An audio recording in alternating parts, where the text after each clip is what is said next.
You know that feeling when you finally decide to upgrade your telephoto gear, you go for the cheapest 70,200mm you can find, and a few weeks later you're stuck with soft images, hunting focus, and a lens that feels like a paperweight on your Nikon body?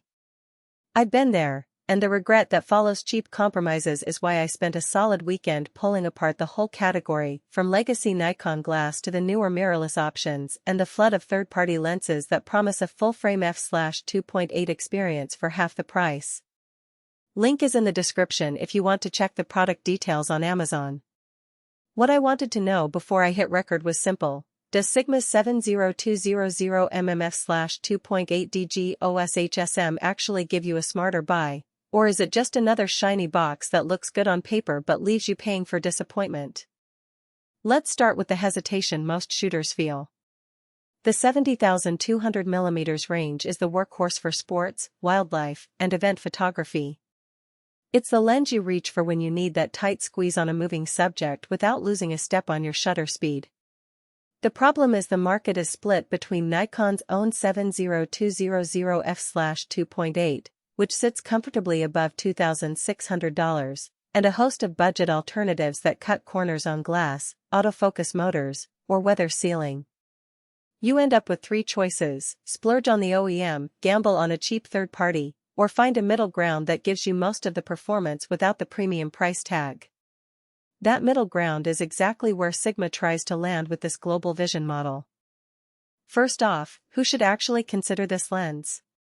If you're a serious Nikon DSLR user who already owns a full-frame body, shoots sports, concerts, or wildlife on a regular basis, and you need a fast constant aperture to freeze action, the Sigma 200mmF/2.8 checks a lot of boxes.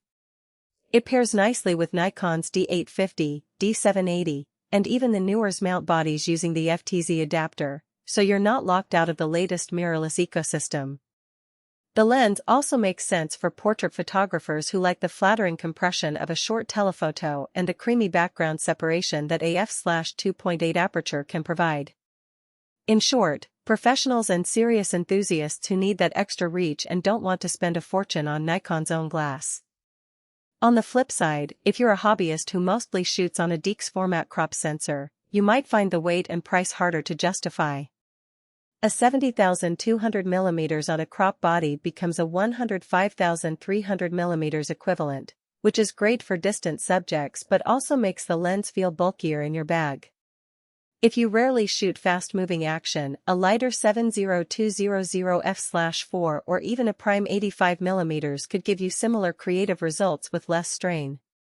And if you're already happy with a third-party zoom that's under $1,000 and you don't need optical stabilization, the Sigma's extra features may feel like paying for bells you'll never ring. Now, let's talk practical strengths. The first thing you notice when you pick the lens up is the built-in optical stabilization, OS.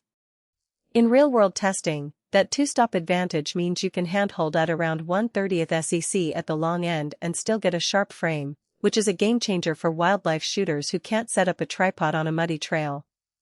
The HSM, hypersonic motor, provides quick, near-silent autofocus that tracks moving subjects without hunting, especially when you pair it with Nikon's on-camera AFC modes.